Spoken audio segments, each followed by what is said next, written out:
नमस्कार, मैं हूं संजय शर्मा। आप देख रहे हैं 4PM न्यूज़ नेटवर्क। आप रोज अभय दुबे जी के साथ मेरी बातचीत देखते हैं। देश के वो बहादुर पत्रकार जो ललकारते हैं अपनी बातों से, तो बिल्कुल लोग खामोश होकर सुनते हैं। बहुत अच्छा बोलते हैं और बहुत लंबा अनुभव है उनको। एक एक शहर उन्होंने उत्तर प्रदेश का, उनकी हथेलियों पे टिप पे, और देश की राजनीति भी। एक लंबे दशक से वो पत्रकारिता करते रहे हैं। तमाम बड़े बड़े टीवी चैनलों का वो हिस्सा रहे हैं। आजकल एवीपी पर आप उनको देखते रहे हैं। और कल तो वो जो एवीपी का शो था संदीप चौधरी जी का, जिसमें संगीत रागी का राग बिगाड़ दिया चौधरी जी ने, उसमें भी वो अभय दुबे जी थे। तो मैं रोज़ उनके साथ में, मैं लखनऊ में होता था, वो दिल्ली में होते थे, हम लोग शो करते थे। लेकिन मेरा सौभाग्य कि आज मैं दिल्ली आया हुआ था, मैं उनको फ़ोन किया तो मैं आज अभय जी के घर पे हूँ। जितनी सुंदर अभय जी की बातें होती हैं, उससे कहीं ज़्यादा सुंदर उनका घर है। तो आज यहीं बातचीत करते हैं। अभय जी, बहुत बहुत स्वागत है आपका। और ऐसा लग रहा है कि हम बम्बई के किसी बहुत बड़े से सुंदर से घर में, किसी सेट पे आप बैठे हुए हैं। और ये तो आपकी नज़र की खूबसूरती है। जी, आपका बेटा भी इंडस्ट्री में, तो बहुत जी, बहुत प्यारा घर है। जी, जी। शुरुआत करते हैं अभय जी। बहुत अच्छा लगता है, हमारा देश का प्रधानमंत्री इतने अच्छे हैं कि वो बताते हैं कि आपके सुबह का अखबार उठा के इंडिया गठबंधन वाले भाग जाएंगे, आपके दूध के बर्तन में नींबू निचोड़ जाएंगे, आपके नल की टोटी ले जाएंगे।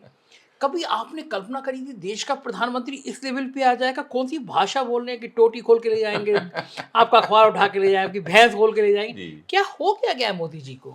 देखिए, अगर हम 2014 या 2019 के उनके भाषणों से 2024 की तुलना करें, तो मुझे भी ताज्जुब होता है। हम्म, ये किस बा ऐसी क्या बात है इसकी वजह से ये इतने विचलित हैं? देखिए, नरेंद्र मोदी का अगर मैं आलोचक हूँ, तो मैं उनका प्रशंसक भी हूँ। हम्म, मैं ये मानता हूँ कि नरेंद्र मोदी के अंदर एक ऐसी राजनीतिक समझ थी, एक ऐसे रणनीतिकार हैं, जिसने सबको परास्त कर दिया और हम्म, सही बात भी है। ठीक 10 बात। साल तक लगातार टिके रहना, मैं अभी भी मानता हूँ कि उत्तर भारत, पश्चिम भारत और मध्य भारत में नरेंद्र मोदी इस वक़्त सबसे लोकप्रिय नेता हैं, चुनाव का नतीजा जो भी हो, हम्म, इसमें कोई शक नहीं। और उन्होंने एक ऐसी चुनावी राजनीति में एक ऐसी डिफ़ॉल्ट सिचुएशन उन्होंने बनाई है, जिसके तहत देखा जाए कि भाजपा अगर चुनाव हार भी जाएगी, तब भी सबसे बड़ी पार्टी के रूप में उभरेगी। हम्म, मुझे नहीं लगता भाजपा की मान लीजिए 200 सवा 2 सीटें आती हैं, तो और किस पार्टी की सवा 2 सीटें किसी की आएँगी? नहीं आएंगी। भाजपा की आएँगी ना। हम्म, तो ये एक बहुत बड़ी ख़ास बात है और ये नरेंद्र मोदी की भाजपा को देन है। उन्होंने भाजपा को एक डिफ़ॉल्ट सिचुएशन में बदल दिया है। अगर आप इलेक्टोरल पॉलिटिक्स को रीसेट करेंगे, कंप्यूटर की भाषा में कहें, हाँ हाँ, तो भाजपा ही नंबर 1 पे आएगी। ठीक वो बात है। बहुमत मिले या ना मिले, वो बात अलग बात है। तो इतनी खूबियों वाला बंदा जब इस तरह की बातें करने लगता है, तो लगता है कि मन में कहीं न कहीं बहुत ज़बरदस्त असुरक्षा का बोध है। हम्म, कहीं न कहीं वो मन के अंदर सहमे हुए हैं नरेंद्र मोदी, कहीं ऐसा तो नहीं है कि बहुमत उनके हाथ से निकल जाए और बहुमत उनके हाथ से निकल गया, वो फिर भी प्रधानमंत्री बन सकते हैं, लेकिन तब वो प्रधानमंत्री नीची नाक वाला प्रधानमंत्री होगा। हम्म, हम्म, जो वो ऊँची नाक वाला जो प्रधानमंत्री था अभी तक 10 साल से, वो प्रधानमंत्री नहीं होगा और वो नरेंद्र मोदी नहीं चाहते हैं कि इस स्थिति का उनको सामना करना पड़े। इसलिए क्या हो गया है कि वो रोज़ एक नई बात उठाते हैं। हम्म, किसी एक मुद्दे में, किसी एक धारा में, किसी एक तर्क में वो पूरे चुनाव को बाँधने में विफल रहे हैं। हम्म, आज तक नहीं बाँध पाए। हम्म, रोज़ एक नई नई नया नई नया शोशा ले आते हैं, एक नई बात कहते हैं। इससे टी उनका जो भाजपा ने इसको कैप्चर कर रखा है मीडिया स्पेस, वहाँ पे चर्चा उस बात की होती रहती है, महँगाई, बेरोज़गारी की चर्चा नहीं हो पाती। लेकिन मैं समझता हूँ कि ये नरेंद्र मोदी को शोभा नहीं देता। प्रधानमंत्री के पद के लिए। नहीं, नहीं और दूसरे मैं केवल प्रधानमंत्री के तौर पे नहीं कह रहा। He he was a master strategician, he is still a master स्ट क्यों वो ऐसा कर रहे हैं? कहीं न कहीं बहुत बड़ा असुरक्षा का बोध उनके मन में है। उनको लगता है कहीं ऐसा तो नहीं है कि बाजी हाथ से फिसलती जा रही है। अच्छा, मैं थोड़ी देर को ये मान के चलिए कि आप नरेंद्र मोदी हैं। हुँ, आपने जो राजनीतिक कौशल दिखाया कि आप यहाँ तक ले आए भाजपा को, जैसा आपने कहा, हुँ, लेकिन ये वो भाजपा है जिसमें कांग्रेस की भरमार हो गई है। गुजरात में बीजेपी के लोगों ने बोर्ड पोस्टर लगा दिए कि भाई कुछ सीटें तो, कुछ जगह तो बीजेपी के लोगों के लिए भी आरक्षित रखो। हुँ, मैं ये जानना चाहता हूँ, अगर आप नरेंद्र मोदी होते और आपको लगता कि आपने दो दो सीएम को जेल भेज दिया, सबकी जांचें, ईडी, एक मुख्यमंत्री की बेटी की शादी हो रही तब इनकम टैक्स का रेट बढ़ा दी, ये जो आपने आचरण किया है, और आपको लग जाता उस क्षण में कि अब सत्ता जा रही है, फिर आप नज़र घुमाते तो अमित शाह के अलावा कोई तीसरा आदमी आपको देश भर में नज़र नहीं आता, महत्वपूर्ण जो आपके संग खड़ा होता। ये डर है कि जो उनकी भाषा में, उनकी भाव भंगिमा में, वरना इतने इतने निचले स्तर तक कौन जा सकता है कि तुम्हारी टोटी खोज के ले जाएंगे, बैत खोल के ले जाएंगे। देखिए, हुआ क्या है कि नरेंद्र मोदी ने सबसे पहले भाजपा को कैप्चर किया। लोग इस बात को समझते नहीं है। नरेंद्र मोदी की ताकत उनका प्रधानमंत्री पद नहीं है। नरेंद्र मोदी की ताकत है कि उन्होंने देश की एक बड़ी पार्टी को, जो कांग्रेस के बाद नंबर 2 की पार्टी थी, उसको उन्होंने कैप्चर किया और नंबर 1 की पार्टी बनाया, और भाजपा पूरी तरीके से उनके शिकंजे में है। इतने जबरदस्त शिकंजे में है कि उन्होंने राष्ट्रीय स्वयंसेवक संघ से भी उसको छीन लिया है, वहां से भी उसको छीन लिया है। और भारतीय जनता पार्टी के, वो दरअसल देश के ऊपर नहीं, वो भारतीय जनता पार्टी के ऊपर रूल कर रहे हैं। उनका शासन भाजपा के ऊपर है। जरा थोड़ा विस्तार से समझाइए, हाँ, लोगों को समझ में नहीं मैं आया। आपको एक आंकड़ा देता हूं। भारतीय जनता पार्टी, अगर मेरा आंकड़ा सही है, हो सकता है 1-2 का फर्क हो, इस वक्त सारे देश में 435 लोगों को उन्होंने भाजपा का टिकट दिया है। इन 435 लोगों में 1/4 दल बदलू हैं। हाँ, 1/4 वो हैं जिनका राष्ट्रीय स्वयंसेवक संघ से भी कोई वास्ता नहीं है, भाजपा से भी कोई वास्ता नहीं है। भाजपा से भी कोई वास्ता नहीं है। ये 2014 के बाद में 15, 16, 17 के दौरान भाजपा में आने शुरू हुए। तो 1/4 भारतीय जनता पार्टी के उम्मीदवार वो हैं जिनका हिंदुत्व की विचारधारा से कोई संबंध नहीं है। यहां तक कि उनके कई मुख्यमंत्री इस तरह के हैं। त्रिपुरा के मुख्यमंत्री इसी तरह के हैं, आसाम के मुख्यमंत्री इसी तरह के हैं। और भाजपा की विचारधारा में दीक्षित लोगों को लग रहा है कि बेहतर हो कि वो भी यही हो। हाँ, सही बात है। करने की क्या जरूरत है, हाँ, ठीक बात जब है। ऐसे ही लोग आ रहे हैं लगातार।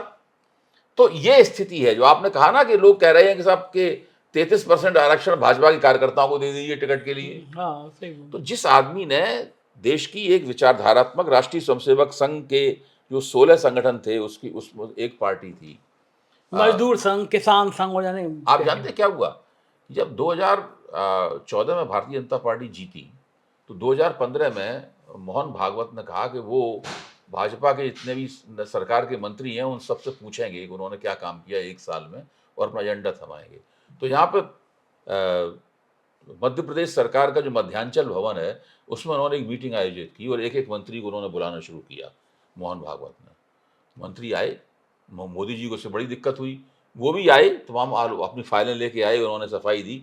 उसके बाद मोदी जी ने कुछ इस तरह का प्रपंच किया कि वैसी मीटिंग दोबारा नहीं हो पाई।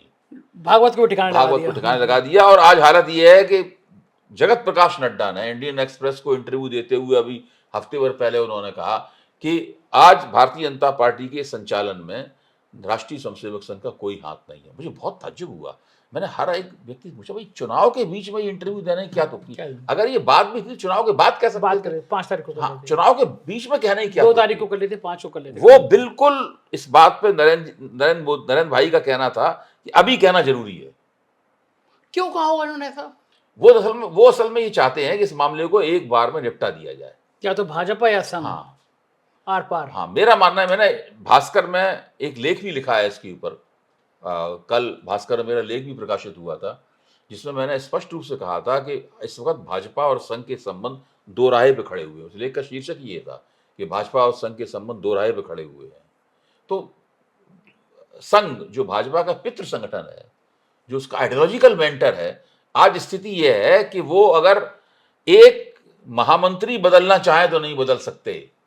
एक व्यक्ति को टिकट दिलाना चाहे बिहार में, अपने एक महत्वपूर्ण व्यक्ति को, जो राष्ट्रीय स्वयंसेवक संघ के बहुत अच्छे जिन्होंने रिसर्च की है, मैं उनका नाम यहाँ पे नहीं लूंगा, टिकट दिलवाना चाहते थे मोहन भागवत, उनको नरेंद्र मोदी ने टिकट नहीं दिया। माय गॉड, यहाँ तक स्थिति आ गई।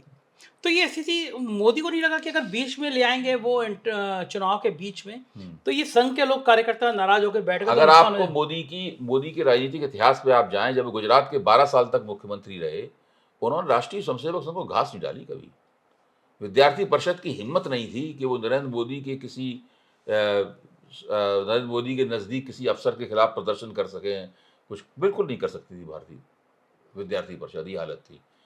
प्रवीण तोगड़िया, जब नरेंद्र मोदी बिहार का गुजरात का पहला चुनाव लड़ रहे थे, तो प्रवीण तोगड़िया को एक हेलीकॉप्टर दिया गया और उन्होंने गुजरात में 100 मीटिंगें की और नरेंद्र मोदी ने बहुमत प्राप्त किया। बहुमत प्राप्त करने के बाद उन्होंने पहला आदेश जारी किया कि प्रवीण तोगड़िया को सरकार में नहीं घुसने देना है, पर्सोना नॉन ग्राटा डिक्लेयर कर दिया। ये स्थिति है। तो ये नरेंद्र मोदी हैं। अब इसको कैसे समझा जाए, सब लोग अपना अपना अंदाजा लगाएं, सही बात लेकिन है। तथ्य आपके सामने है। हम क्यों कोई आइडिया लेना सुनने होगा। वाले आप अपने देखें। राजनीति में कहा जाता है जिस सीढ़ी पर आप चढ़ते हो सीढ़ी को गिरा दिया जाता है। तो चाहे आडवाणी हो, चाहे संजय जोशी हो, मोदी जी ने काम बखूबी चाहे किया, प्रवीण तोगड़िया चाहे हो। प्रवीण तोगड़ी हो, ये काम बखूबी किया। लेकिन फिर एक बात और आती है जो मैंने आपसे अभी सवाल किया, जब लगने लगे कि ये सरकार जा रही है, अब मेरा क्या होगा, अब मेरे कुछ कामों पे जांच होगी, राफेल खुलेगा, बाकी मुद्दे खुलेंगे, फिर मैं कहाँ जाऊँगा। और उम्र के इस पड़ाव पर हैं, जिस पड़ाव पे बहुत सहारे की जरूरत होती है, शारीरिक रूप से भी, मानसिक रूप से भी। और किसी के संग उन्होंने ऐसा भला किया नहीं कि लोग उनके लिए भला करने की सोचें। तो ये जो खौफ है, ये खौफ उनकी ऐसी भाषा में आ रहा है कि लोग तुम्हारी भैंस खोल कर ले जाएंगे। अब आप इस बात को देखिए कि स्मृति ईरानी है, जो पिछली बार उन्होंने राहुल गांधी को चुनाव हरा दिया था 55,000 वोटों से। इस वक्त आप उत्तर प्रदेश के राजनीति की जानकारी रखने वाले किसी भी पत्रकार से बात कर लीजिए, वो कहेगा कि स्मृति ईरानी कम से कम 1 लाख वोटों से हारेंगी। हाँ, चर्चा यही है, चर्चा यही है। हाँ, नतीजा क्या निकलता है वो 4 तारीख को होगा। मतदाताओं का विशेषाधिकार है किसको जिताए किनको हराए। हाँ। हम लोग उसमें हस्तक्षेप नहीं कर सकते, लेकिन ये चर्चा है। ये चर्चा कैसे आई? ये चर्चा आने में सबसे पहला जो कारक है वो नरेंद्र मोदी का खुद है। नरेंद्र मोदी अमेठी प्रचार करने क्यों नहीं गए? हाँ, सही बात है। 2014 में गए थे अमेठी में मीटिंग करने, 2019 19 में भी गए थे अमेठी मीटिंग करने, इस बार क्यों नहीं गए अमेठी मीटिंग करने? ठीक बात। भाई आखिरकार क्या कुछ, या तो आईबी के लोगों ने बता दिया है कि भाई ये सीट हाथ से जा रही है। नरेंद्र मोदी वहां नहीं जाते जो हारने वाली सीट हो। हाँ, वहाँ नहीं जाते हो। छिंदवाड़ा आज तक नहीं गए। हाँ, अपनी पोजीशन खराब हो जाएगी ना पोजीशन उसमें। खराब। तो ये देखिए, ये सब जो देखिए ऐसा होता है कि जिस नेता में उदारता होती है वो नेता हारने वाली सीट पे भी जाता है, भाषण देता है, हार जाता है तो कहता है भाई मतदाताओं की मर्जी, जनता जनार्दन है, ये कोई हार जीत अपमान थोड़ी ना है। ठीक बात है, राजनीति में होता भी नहीं है। राजनीति होता ही है, बहुत लोग हारते जीतते, इसमें क्या। लेकिन नरेंद्र मोदी वैसे नेता नहीं है। वो कहते भी हैं कि मैं अलग धातु का बना हुआ हूँ। हाँ। अब इस देश को पहचानना है कि उनकी धातु है क्या। मैं अभी उस धातु पे आऊंगा, लेकिन उससे मजेदार बात यह है कि जब स्मृति ईरानी का चुनाव हुआ, उसके अगले दिन वीडियो वायरल हुआ कि जिस दिन चुनाव मत पड़ जाते हैं उसके अगले दिन नेता अपने कार्यकर्ताओं से मिलता है, पूछता है तुम्हारे बूथ पे कितने वोट पड़े, तुम्हारे यहाँ कितने मिले, कोई परेशानी तो नहीं। लेकिन वीडियो वायरल हुआ, स्मृति ईरानी सुबह सुबह फ्लाइट पकड़ के वापस। इसके अलावा एक आवेश तिवारी है, उन्होंने एक ट्वीट कर दिया कि स्मृति ईरानी के चुनाव के बाद में योगी आदित्यनाथ पे और स्मृति ईरानी में बहुत तीखी बहस हो गई, और उस बहस में दोनों में भाषा खराब हो गई। तो वहाँ के बीजेपी के एक नेता ने आवेश तिवारी पे एफआईआर करा दी। फिर उस आवेश तिवारी के ट्वीट को एक ममता त्रिपाठी जर्नलिस्ट ने उन्होंने कोट किया, आज ममता त्रिपाठी भी एफआईआर हो गई। जिस बात को कोई जानता नहीं, मैं ये नहीं पता कि बहस हुई या नहीं हुई है स्मृति जी में, योगी जी में, लेकिन जो बात कही हवा में निकली, उस बात पे 2-2 एफआईआर का मतलब लोगों ने और चर्चा करा दी। हाँ, मतलब इसका मतलब लड़ाई हुई थी।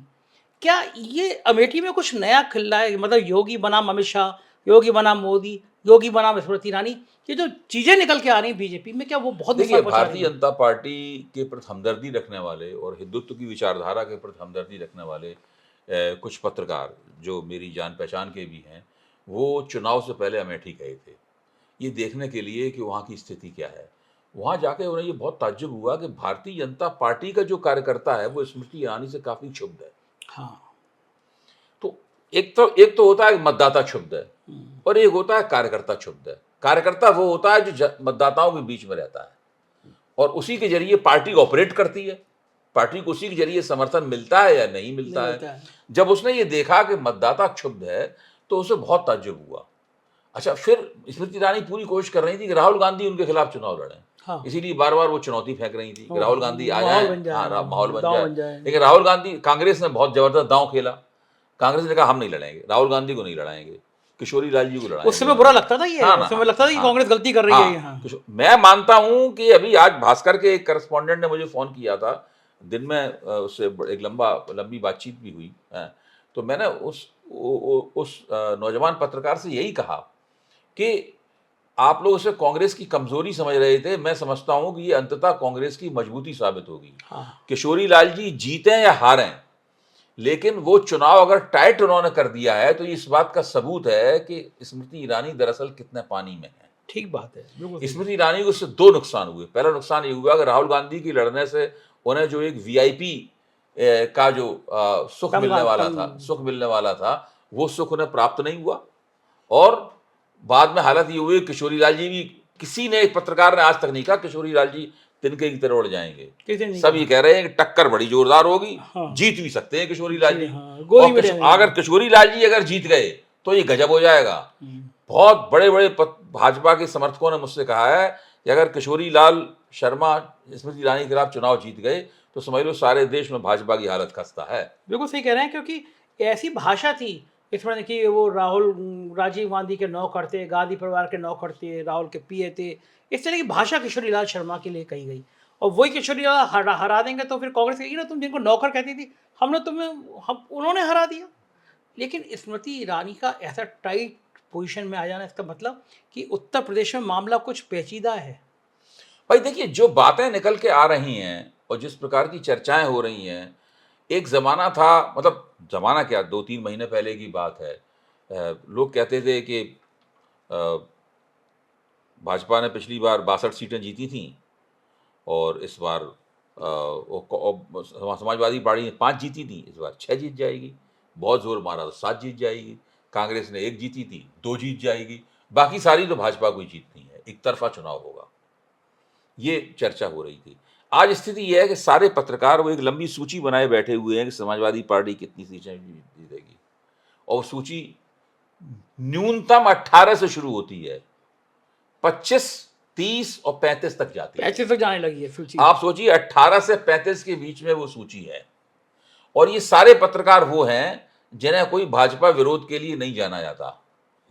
इसमें अंग्रेजी के पत्रकार भी हैं, इसमें हिंदी के पत्रकार भी हैं, लेकिन इस मामले में इन सब लोगों में मतैक्य है कि विपक्ष यानी इंडिया गठबंधन उत्तर प्रदेश में 25 से 35 के बीच में, 18 से 35 के बीच में कोई भी सीटें जीत सकता है। ये चीज भारतीय जनता पार्टी के लिए बहुत बड़ा धक्का है। हाँ, क्योंकि यूपी में तो कह रहे थे 75 प्लस 80 की 80 सीटें जी। बल्कि एक चैनल में मैंने देखा, सर्वे आया था कि 2 सीटें इंडिया गठबंधन को जी। और यहाँ आज की तारीख में 35-40 तक मामला पहुंचा है। अभय जी, अगर उत्तर प्रदेश में 35 सीटें भी मान लेता हूँ मोटा मोटा 35 सीटें इंडिया गठबंधन को आ गई, तो क्या देश में भारतीय जनता पार्टी 220 से ऊपर जा पाएगी? 200 से कम आएंगे। 200 से कम? देखिए, उत्तर प्रदेश में मैं ये मानता था कि भाजपा के पास सबसे बड़ा समर्थन आधार है। हाँ, आपने मुझसे भी कहा था शुरू में, कहा था। सबसे बड़ा समर्थन। देखिए, सारी ऊंची जातियां भाजपा की जेबी वोटर है, आज भी हैं। ठाकुरों को छोड़ के, ठाकुरों के बारे में मैं ये मानता हूं कि सारे उत्तर प्रदेश में उनका क्षोभ जो है वो समान, एक सा नहीं है। हाँ, कहीं है, कहीं नहीं है। हाँ, तो इसलिए ये कहना कि सारे उत्तर प्रदेश में राजपूत खिलाफ हैं, ये उचित नहीं होगा। ऐसे तो ब्राह्मण भी अमेठी में किया, किशोरी लाल शर्मा के साथ, वो अलग बात है। मेरा कहने का मतलब ये है कि उत्तर प्रदेश में स्थिति यह है कि मोटे तौर पर ऊंची जातियां आज भी भाजपा के साथ हैं। भाजपा से जो वोट टूट रहा है वो ओबीसी का वोट है, जो वोट टूट रहा है वो है दलित का वोट टूट रहा है। वो सबसे खतरनाक है बीजेपी के लिए, क्योंकि एक बार टूट गया दोबारा कल्याण से बाद जुड़ा नहीं था कभी। जो उत्तर प्रदेश में आदिवासी ज्यादा है नहीं, ना के बराबर ही है, तो आदिवासी वोट मध्य प्रदेश में है, गुजरात में है, दूसरी जगह पे आदिवासी वोट है, तो वहां उसकी कहानी अलग है। आदिवासी वोटों में भी क्षोभ है, और उसकी वजह क्या है इसको समझने की बात है। भाजपा ने EWS कोटा में आरक्षण दिया, इकोनॉमिकली आर्थिक रूप से गरीब लोगों के लिए, वीकर सेक्शन, उसमें कोटा दिया। तो जो आदिवासी, दलित और ओबीसी इस बात को चुपचाप देखते रहे, उनके मन में बड़ा क्षोभ था कि ये आरक्षण के दायरे में उन्होंने द्विज जातियों को, ट्वाइस बॉर्न द्विज जातियों को उन्होंने घुसपैठ करा दी इन लोगों ने। तो उनके मन में खुंदक थी और शक था भाजपा के ऊपर। जब विपक्ष ने कहा कि 400 सीटें इसीलिए मांग रहे हैं ताकि ये और ज्यादा संविधान में संशोधन कर सकें, आरक्षण को और कुछ गड़बड़ कर सकें उसके अंदर, तो उन लोगों ने उसको तुरंत यकीन कर लिया, क्योंकि वो देख रहे थे कि EWS, भाई संविधान में तो अगर संविधान में ये नहीं लिखा हुआ है कि धर्म के आधार पर आरक्षण नहीं दिया जा सकता, संविधान में ये भी तो लिखा हुआ था कि आर्थिक आधार पर आरक्षण नहीं दिया जाना चाहिए। आपको लगता है ये 400 पार का नारा सबसे दुखदाई साबित हुआ? नहीं, 400 पार का नारा तो उन्होंने बीच में छोड़ दिया था, बिल्कुल। हाँ, वो इसी चक्कर में कि आरक्षण वो लगा नहीं रहे थे, अब वो दोबारा फिर लगाना उन्होंने शुरू किया है। मजबूरी हो गई क्योंकि विपक्ष कहने लगा हम 350 जीत रहे हैं। हाँ, तो इन्होंने कहा, हाँ, तो लगाने लगा, पूरे चुनाव में संविधान आरक्षण ये सबसे बड़ा मुद्दा लगता है कि आपको सबसे बड़ा मुद्दा बन गया ये? देखिए, महंगाई और बेरोजगारी तो एक स्वाभाविक मुद्दा है, क्योंकि हर व्यक्ति उसका शिकार है। हम और आप भी महंगाई के शिकार, ठीक है, हम लोग महंगाई से उतना प्रभावित नहीं है, लेकिन देश का जो करीब देश के 40% लोग तो इससे प्रभावित हैं। और बेरोजगारी से बहुत बड़े पैमाने पर लोगों की शादियां नहीं हो रही हैं बिल्कुल बेरोजगारी सही का। कह रहे हैं, एकदम ये सही। अग्निवीर की वजह से लोगों की शादियां नहीं हो रही हैं भाई। हम्म, कार्टून छप रहे हैं अखबारों में, ये हालत है। हम्म। तो इस हालत में तीसरा मुद्दा, ये तो स्वाभाविक मुद्दे हैं, इन मुद्दों को नरेंद्र मोदी ने बनाया है, उनकी सरकारी विफलता ने बनाया है, लेकिन संविधान वाला मुद्दा विपक्ष का बनाया हुआ है। कांग्रेस के इस बात में मास्टर स्ट्रोक है ना। कांग्रेस का जो घोषणा पत्र है, मैं समझता हूं कि चुनाव का नतीजा जो भी हो वो अपने आप में एक ऐतिहासिक घोषणा पत्र साबित होगा। उम्मीद नहीं थी कांग्रेस इतना बढ़िया बना लेगी। घोषणा पत्र देख के मुझे लगा कि इस पार्टी की जो भी चुनावी स्थिति बने, लेकिन कहीं ना कहीं वो जो समाज की नब्ज है उस पर उसकी उंगलियां हैं। ठीक बात है। और कहा जाता है कभी कभी स्टार्स खराब होते हैं। घोषणा पत्र किसी पार्टी का कोई घोषणा पढ़ता नहीं, हम ही लोग नहीं पढ़ते थे आमतौर पे। कभी कभी देख लेते थे कि जो बोलता था, लेकिन पूरा रट्टू तोते की तरह नहीं पढ़ते थे। लेकिन प्रधानमंत्री ने घोषणा पत्र में की, इस घोषणा पत्र में है कि मुसलमानों को सब आरक्षण दे देंगे, आपका आरक्षण छीन लेंगे। 85 लाख से ज्यादा घोषणा पत्र डाउनलोड हुए हैं। मुझे कांग्रेस के एक मेरे मित्र, अब आप ही सोचिए कि इन 85 लाख लोगों में अगर कोई एक व्यक्ति घोषणा पत्र डाउनलोड करेगा तो कुछ पढ़ेगा उसे? हाँ नेचुरली पढ़ेगा तो उसे दिखाई नहीं पड़ेगा कि प्रधानमंत्री आरोप लगा रहे, वो तो उसमें है नहीं। ना उसमें गाय है, ना भैंस है, ना नींबू मुसलमान है, है, ना ना मुसलमान है, ना सोना है, ना चांदी है, ना मंगलसूत्र, कुछ है नहीं उसके अंदर। ये भी नहीं है तुम्हारा अखबार उठा के हाँ, भाग जाएंगे। तो वो कम से कम 4-5 लोगों, अपने बीवी को, अपने दोस्त को, अपने पड़ोसी को, जहां वो चाय पीता है, वो कुछ तो कहेगा भाई इसमें ये नहीं है। तो मैं मानता हूं कि औसतन कम से कम 5 लोगों को बताएगा। हाँ, हैं? 80 तो ये पंजे 4 करोड़ से ज्यादा लोग हो गए जिनको पढ़ा दिया उन्होंने। जिनके लिए नरेंद्र मोदी ने उस घोषणा पत्र को लोकप्रिय कर दिया। तो एक तरह से देखा जाए नरेंद्र मोदी ने अपने पैर पे कुल्हाड़ी मारी। इस बार मैं तो इस शब्द को ये कहूंगा, पैर पे कुल्हाड़ी मारी है, कुल्हाड़ी भी पैर दे के मार दिया जाके, खुद ही पैर मार दिया कुल्हाड़ी पे। नहीं, ये भी कहा जा सकता है, लेकिन मैं ये मुझे इस देख के थोड़ा ताज्जुब हो रहा है कि नरेंद्र भाई क्यों कर रहे हैं ऐसा। उन्हें इसके करने की जरूरत नहीं। अगर मैं उनका सलाहकार होता तो मैं उनसे ये कहता कि आप अपनी सरकार की उपलब्धियां गिनाइए और साथ में एक बात कहिए कि इस देश को राजनीतिक स्थिरता केवल नरेंद्र मोदी और भारतीय जनता पार्टी दे सकती है। हिम्मत नहीं 10 पड़ी। साल तक दी है। अगर आप, और उनकी सरकार की कुछ उपलब्धियां भी हैं, मुझे स्वीकार हाँ, सही करने बात, को, हाँ, सही। वो उन उपलब्धियों को गिनाना चाहिए था उन्हें। अब जाके आप देखिए अमित शाह के भाषणों को सुनिए। अब वो एक पर्चे पे लिख के लाते हैं उपलब्धियां, सामने रख लेते हैं पर्चा, भाषण देते देते अचानक पर्चा देखने लगते हैं, फिर उसमें उपलब्धियां गिनाने लगते हैं। ये काम पहले करना चाहिए था। हाँ, पहले तो इस बार पहली बार विपक्ष के जाल में फंस गए। मुझे लगता है कि सुरक्षा, एक तो यह है कि जो इन लोगों ने प्लान किया था उसके अलावा कुछ हुआ है। हाँ, ग्राउंड इन्होंने, हाँ, ये नहीं प्लान किया। इसके लिए जो अनएक्सपेक्टेड हुआ है, अप्रत्याशित हुआ है, उसके लिए इन्होंने योजना नहीं बनाई थी, इसलिए उसको संभाल नहीं पाए। तो इनकी बेचैनियों की कारण ये है। अगर ऐसा नहीं होता तो बताइए, 2 सीएम, हेमंत सोरेन को, केजरीवाल को जेल भेज दिया। केजरीवाल ने जो ट्रम्प कार्ड चलाओ, जो लिखा कि भाई हम प्रधानमंत्री की रिटायरमेंट है 1.5 साल बाद और योगी को हटा देंगे, ये दोनों बातें चुनाव में बहुत असर डाल। देखिए, इस देश में अगर किसी व्यक्ति के रणनीतिक मानस का मैं प्रशंसक हूं तो उस व्यक्ति का नाम है अरविंद केजरीवाल। कितने लोगों को प्रवर्तन निदेशालय ने नोटिस भेजा, केवल अरविंद केजरीवाल ही वो बंदा था जिसने हर नोटिस का जवाब एक खास तरह की सुचिंतित रणनीति के जरिए दिया। यहां तक कि उसने कहा ये गैर कानूनी है नोटिस, तो प्रवर्तन निदेशालय को अदालत में जाना पड़ा। हाँ, गैर कानूनी, सही बात। आप देखिए अरविंद केजरीवाल ने सुप्रीम कोर्ट को भी अपनी बात समझा दी। हाँ, सही बात है। वो जमानत सोरेन को नहीं मिली उसी तर्क के आधार हाँ, पर, नहीं मिली, अरविंद केजरीवाल को मिली। भाजपा खिसिया गई। हाँ। अमित शाह ने कहा कि स्पेशल प्रेफरेंस दिया है, सुप्रीम कोर्ट ने उसका भी जवाब दिया। हाँ। ये स्पेशल प्रेफरेंस नहीं है, कानून के मुताबिक किया गया है। और मैंने कल इंटरव्यू किया केजरीवाल का, मैंने देखा कि जो बॉडी लैंग्वेज है वो कॉन्फिडेंस लेवल अभी कम नहीं हुआ। मैंने पूछा जेल में जाके तो बेचारे थोड़े से दुखी हुए कि देखिए, इतना जुझारू आदमी आपको हिंदुस्तान में मिलेगा नहीं। हाँ, वाकई में सही बात है। देखिए, जो उन्होंने पहला लोकसभा चुनाव लड़ा था उसमें सब ज्यादातर लोगों की जमानत जब्त हो गई थी, लेकिन अरविंद केजरीवाल में चूंकि इस बात का बूता था, वो अड़े रहे, वो अपनी जगह पर खड़े रहे। उनको जेल भी जाना पड़ा, उनके वकील मित्र ने जो नादानी दिखाई उसकी वजह से उनको जेल भी जाना पड़ा। लेकिन आज अरविंद केजरीवाल जिस मुकाम पर हैं वो इसी वजह से है, वो चीज़ उनके अंदर है। और लोगों के अंदर वो बात है नहीं। बिल्कुल सही बात हाँ। कह रहे हैं। आखिरी सवाल, दिल्ली की 7 लोकसभा सीटें हैं, इस पे क्या आप देखते हैं खास तौर देखिए, इसमें सबसे बड़ी बात यह है कि आज तक कभी भी भारतीय जनता पार्टी को किसी भी गठजोड़ का सामना नहीं करना पड़ा।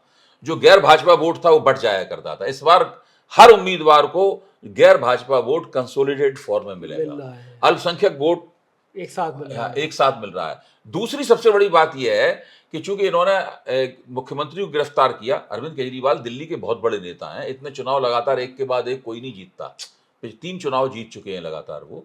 तो जो निचला तबका अरविंद केजरीवाल के प्रति जो निष्ठा व्यक्त करता है, वो लोकसभा चुनाव में मोटे तौर पे भाजपा में शिफ्ट हो जाता था, क्योंकि आम आदमी पार्टी का कोई लोकसभा में स्टेक्स नहीं होते थे, दांव नहीं होता था। इस बार मुझे लगता है कि उस तबके का एक बड़ा हिस्सा, सारा तो नहीं लेकिन बड़ा हिस्सा आम आदमी पार्टी में ही रह जाएगा। तो भारतीय जनता पार्टी को काफी बड़ी चुनौती का सामना करना पड़ रहा है। बिल्कुल ठीक कह रहे हैं। बहुत बहुत शुक्रिया अभय जी, आपने हमसे बात की। बहुत तो बहुत ये धन्यवाद। थे अभय दुबे जी का आकलन। हर बार की तरह यकीन है कि आपको पसंद आया होगा। अपनी राय से अवगत कराइएगा, चैनल को ज्वाइन और सब्सक्राइब करिएगा। शुक्रिया, थैंक यू।